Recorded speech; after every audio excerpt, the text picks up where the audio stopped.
Welcome to Public Forum, a community outreach program produced at North Idaho College on the shores of Lake Coeur d'Alene.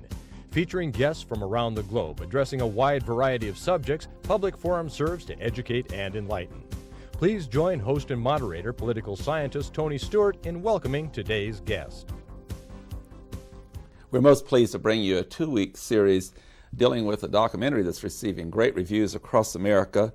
The title of this documentary is Farmingville. And we're very fortunate to have two guests. They are the co-producers of this particular documentary, and it's so great to have both of them in Idaho, and they come to visit with us from New York City. First of all, we welcome to the program Catherine Tambini, who is one of the co-producers. Catherine, welcome to the program. It's great to have you here. Thank you, Tony. It's great to be here. It's just been a delight meeting you, and the same for our other guest, Carlos Sandoval. We're so happy to have you too, and Thank you, Tony. Congratulations to both of you for this wonderful, wonderful documentary. And I want to tell our viewers that it's already won 4 very important, prominent awards. It received the 2004 Cine Festival Award, and it was the best documentary feature in the 1904 San Diego Latino Film Festival, and it won a special jury award in the 2004 Sundance Film Festival. And just a few days before we do this program, the Human Rights Award at the River Run Film Festival in Winston-Salem, North Carolina. And I also noticed that, which is unusual for documentaries, you've had 2 outstanding editorials, one in that prestigious New York Times in February of 2004 and in Newsday in January 2004. And after viewing the documentary with our students and staff and faculty, I can see why. And again, thank you for being here. Thank you. And as always, I'm so pleased to have our regular panelist, Erna Reinhardt, who's Director of Public Relations at North Idaho College, and she will commence today's questioning. Welcome, Carlos, and welcome, Catherine. Thank it's you. wonderful to have you here. And I was at the viewing of your film this morning, and it's a very, very powerful piece, and I congratulate you on a job very well done. The film, and we're going to get into the film specifics in a few minutes, but it's basically about Farmingville, New York, a small community on Long Island, if I'm correct, and the effects that illegal immigrants have brought to that community, and the tension that has brought to the community. Tell us, first of all, and we'll start with Carlos, why did you do this film? Fear.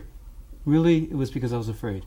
I live out in eastern Long Island in the legendary Hamptons, and I started hearing language there of the other that was being used about the Latinos that were coming into that town, into that resort area. People were being referred to as an invasion of locusts for playing volleyball. Then I started to investigate that, to write an op-ed piece for the New York Times, the Long Island section. The name Farmingville kept creeping up. And sadly, the beatings took place, the beatings of 2 Mexican day laborers. For those who haven't seen the film, what happens is that in this small town of 1,500 men, mostly Mexican, appear in the late 90s, and a lot of tension surrounds their appearance. They gather on street corners looking for work. One Sunday morning, a couple of skinheads came in from out of town posing as contractors, picked up the men, pretended to be taking them to work, and instead took them to an abandoned basement where they proceeded to beat them. When that attack happened, I felt that something had to be done, and that's really what led to the documentary. And Catherine, similar story? Yes, I got involved because of Carlos, basically. I was living in New York at the time, and I heard of the beatings, but it was really Carlos's idea, and we came together through a mutual friend. But it really, really grabbed me because I grew up in Oklahoma City in the 1960s, and I was hearing the same things in Farmingville that I heard in Oklahoma 40 years ago. The things about our property values are going down, all the rhetoric, the violence, the hatred. So I just felt like this was something that really needed to be addressed. This was something that we couldn't allow to go forward for another cycle. Carlos, I want to follow up with you. Set the stage for us and tell us about Farmingville, New York. What is it like? Well, Farmingville is a small suburb. It's actually almost exactly between Manhattan and East Hampton. It's just smack in the middle of Long Island, which is part of what one has to understand. Farmingville became a sort of supply yard for the surrounding areas in the 1990s during that overheated economy that we had, when McMansions were going up like crazy in that area. There needed to be a number of supplies for that. Farmingville happens to be home of one of the largest nurseries on the East Coast. There are also a lot of other construction supply centers there. And so Farmingville, the men that came to Farmingville became another commodity by contractors to be picked up as they went out to work in and around the area. Meanwhile, what was going on in Mexico, and again, most of the men are from Mexico, and they are mostly men. Mexico's economy was in the doldrums. So you had the push of the Mexican economy and the pull of the demand for the labor.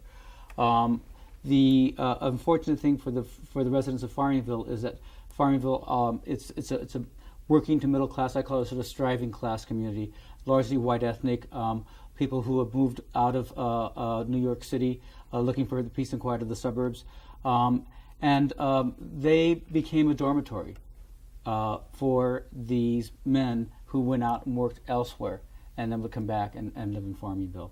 So I think it was that dynamic of the location, the situation, the convenience, and the men being there, but the community not necessarily seeing the direct, immediate benefit of these men's presence that led to a lot of the tensions, and tensions there were for 2 years.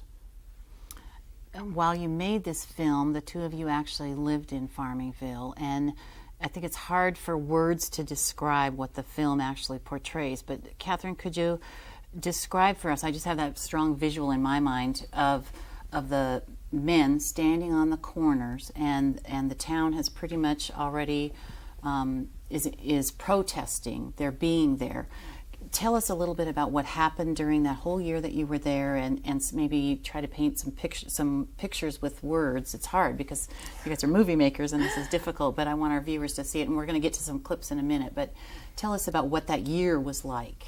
Well, I should probably start a little bit before that, because in around 1998 was when the men started coming to Farmingville, and that was when the tension really began to build. The men began standing on the street corners. They live 30 men in a house in a residential area, and they're not segregated as in other places where you have an area of town where, say, the Mexican population lives. They live 30 men in a house all dotted through the residential areas. So this created a lot of tension. When we began filming in March of 2001, they were trying to put up a hiring site for the men so that would alleviate the tension of the men standing on the street corner, because that was one of the main complaints, that the men were on the corners. There was public urination, there was littering, there was catcalling of the women. So they tried to erect a site where the men would go to alleviate all these problems. But the residents came out so strongly against it that unfortunately that solution was not implemented. So we just began then going, and after that we went through the community. We tried to talk to all sorts of different people from the community. We wanted to talk to the residents and to the men and to the groups that were coming in. We wanted people to really be able to feel what it was to stand in the shoes of the Mexican immigrant who had to leave his family in Mexico because there was no work and he couldn't feed them. We wanted them to stand in the shoes of the woman who had 30 men living in a house next door to her, and she didn't know what to do, didn't know where to go. We wanted them to see what it was like to be a legislator who was trying to deal with the problems and not being able to find a resolution. So that's where we found ourselves. Well done. On that note, I want to pause to say that the Gregory C. Carr Foundation is responsible for your being here. They have funded this appearance, and we're very grateful, both the lecture and the television programs. He's a very generous man in Cambridge, at Harvard, and is a native, I'm proud to say, of Idaho. At this time, we want to run a clip from your film, and as Ernest said, that way our viewers will get a little idea, and then we'll discuss more about the film once our staff now runs this about a 1-minute clip.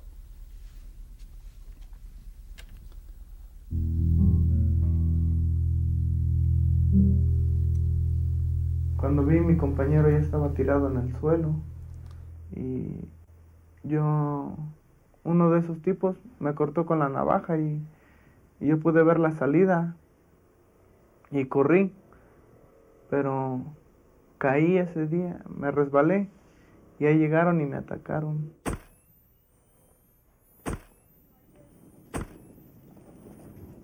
Prosecutors say these symbols of hate are tattoos found on this man, 29-year-old Christopher Slavin. Slavin is the second man charged in the vicious attack on 2 Mexican day laborers. 19-year-old Ryan Wagner of Maspeth, Queens, turned himself in 3 weeks ago.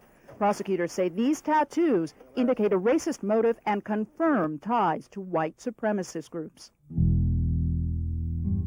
That was a major turning point because a lot of people of goodwill everywhere were saying, no, this has gone too far, that 2 young people could be attacked just because they were looking for work. Well, that certainly is a very powerful clip, and it's only one of many.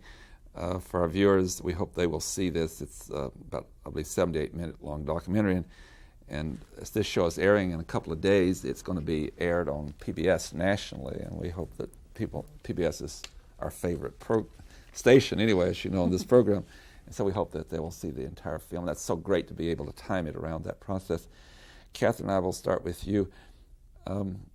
I think one of the reasons that Greg Carr wanted you to come to Coeur d'Alene, Idaho, is that we had faced hate over a period of time, and certainly our community wasn't divided as it was here.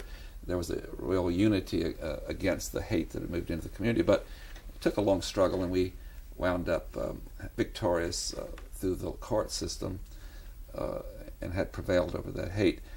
But that was not true in Farmingville, and the facts are somewhat different. But could you kind of give us an identification of different groups, and not only were there groups within the community that were on different sides, but outside groups came in? Share that with our viewers.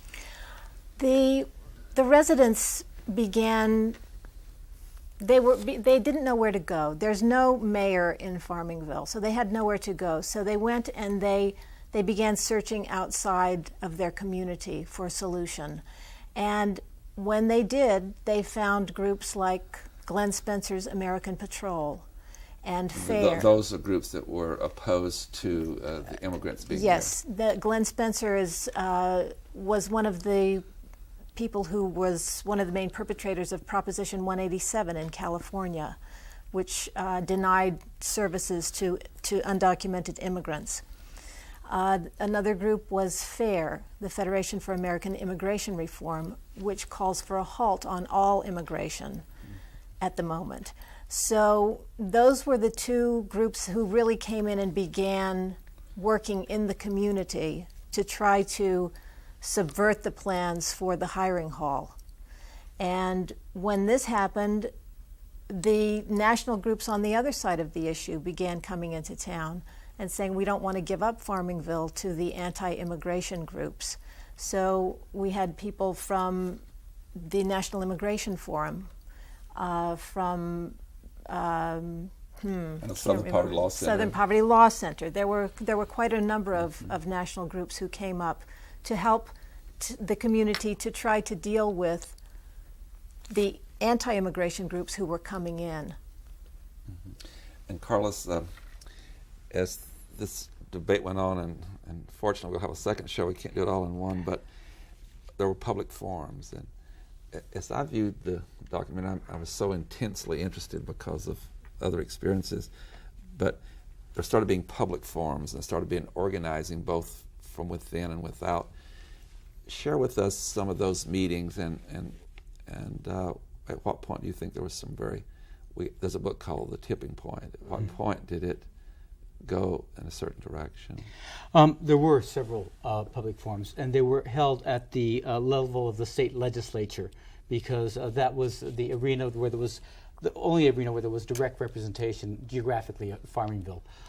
There was a proposition after the beating of the 2 day laborers to try to initiate this hiring site as a way to get the men off the street. Not a perfect solution by any means, but an attempt to try to ameliorate at least one of the most offending factors in it, the presence of the men on the street. And lower the tension. Lower the tension through that.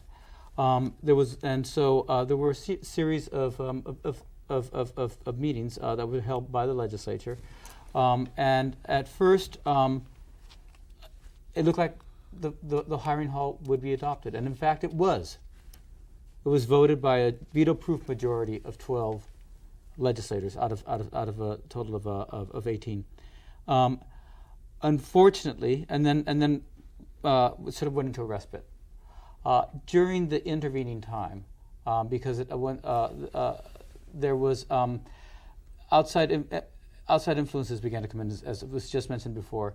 FAIR, American Patrol, and the like started bombarding the legislators. There was a national email and faxing campaign that came through. At that time, the then county executive came out with his decision where he vetoed the hiring site. And his veto then really sort of, the support behind the hiring site disintegrated. The veto-proof majority was no longer there. The vote came down. When it came down, it was 9-9, which was not enough to override the veto.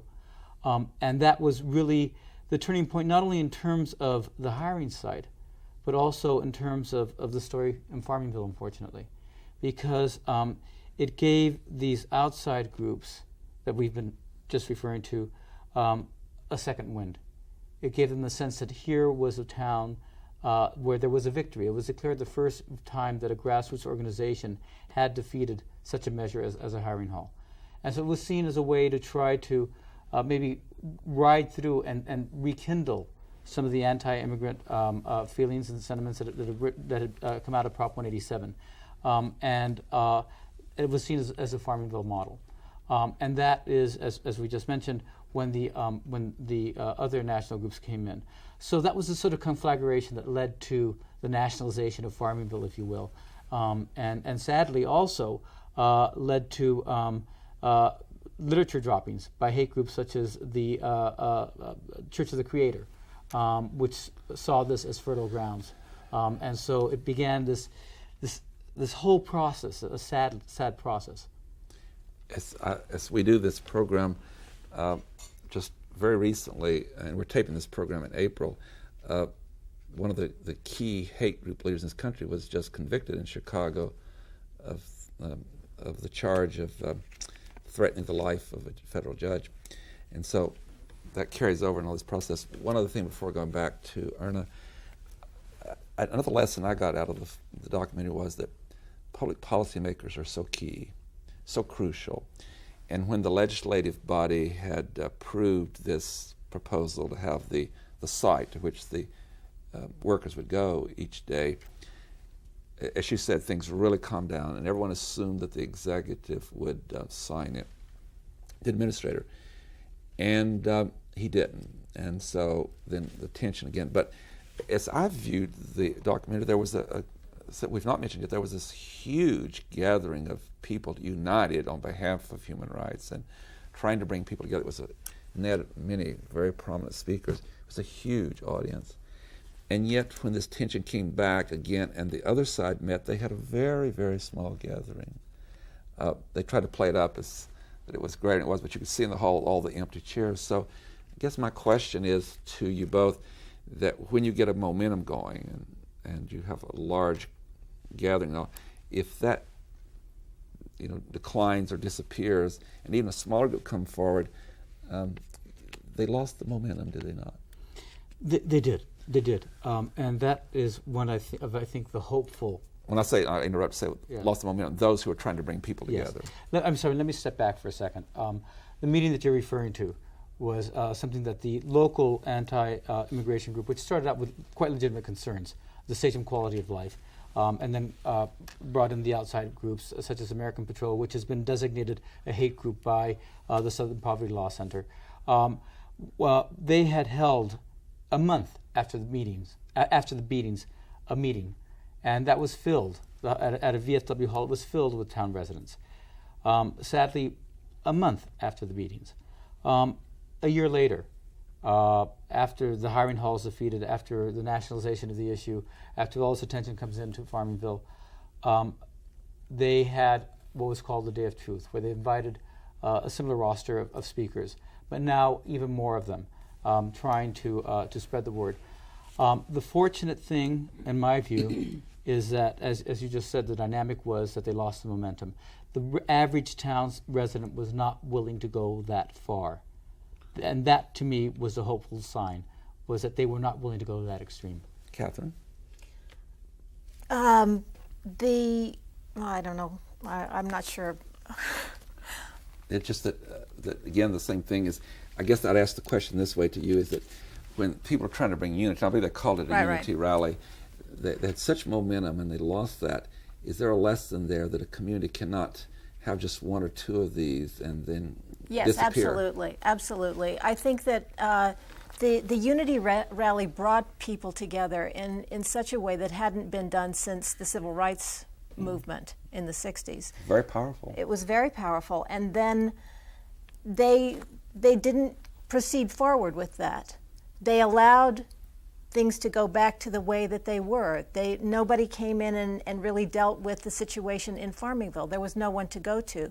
So the legislators were trying to deal with it in their way, but this allowed the situation in Farmingville to really brew because there was no one who was really dealing with the problems right there, the legitimate problems in Farmingville.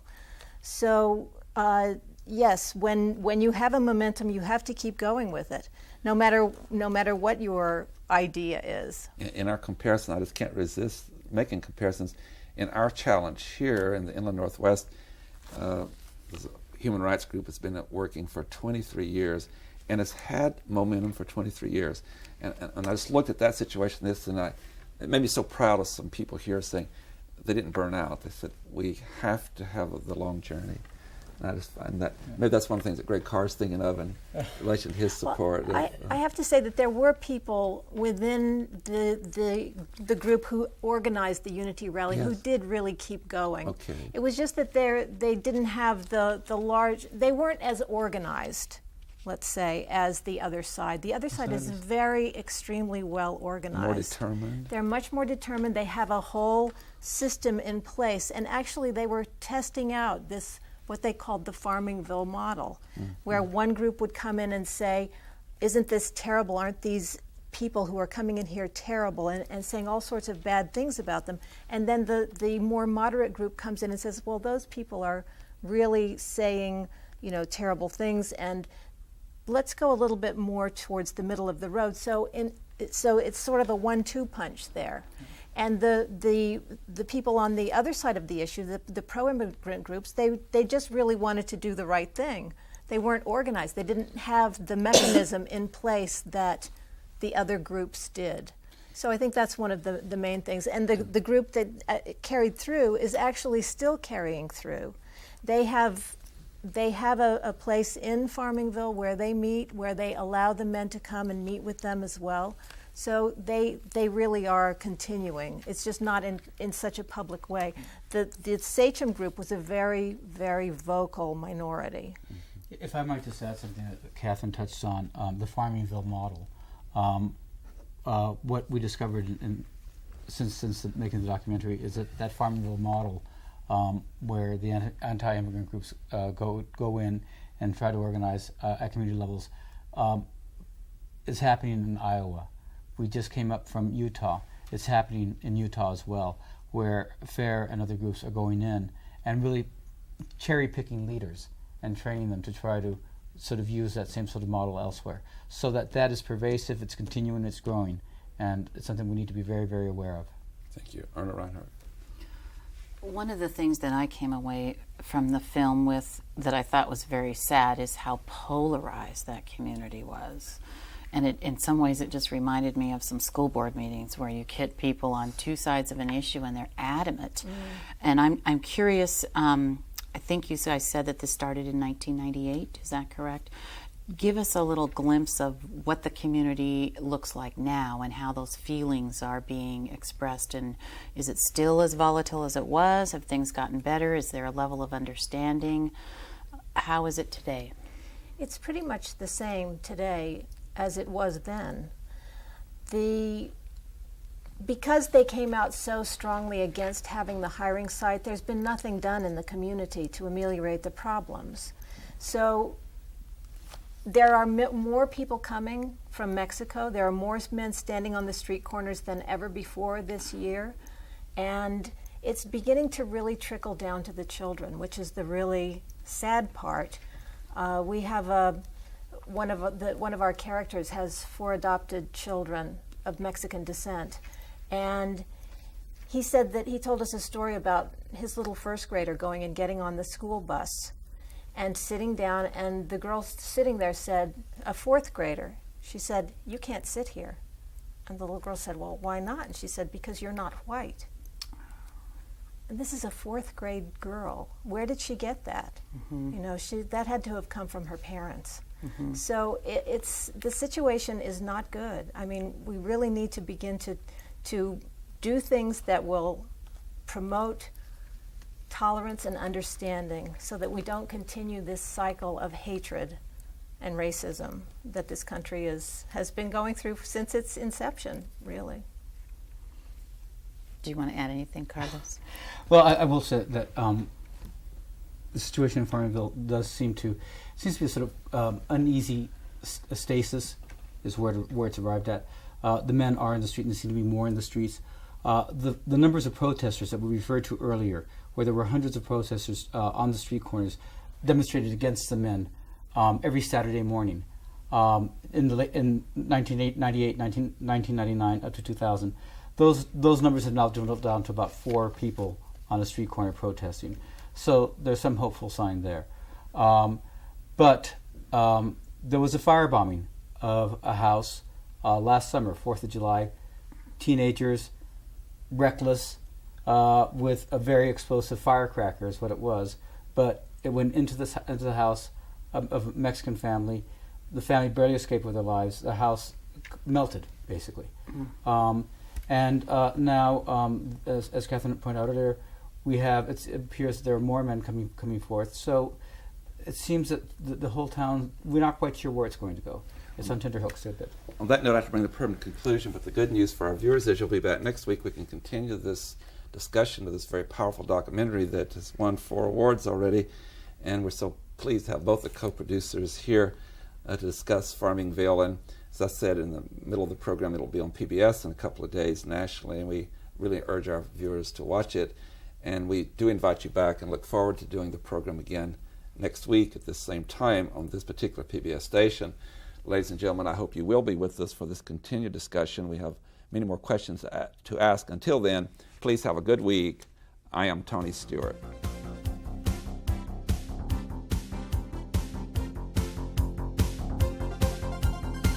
Recorded on the campus of North Idaho College, Public Forum is the longest-running in-house college production on PBS. Each episode is pre-recorded live and is an educational outreach from North Idaho College. Please join us at this same time next week for another edition of Public Forum on this public television station.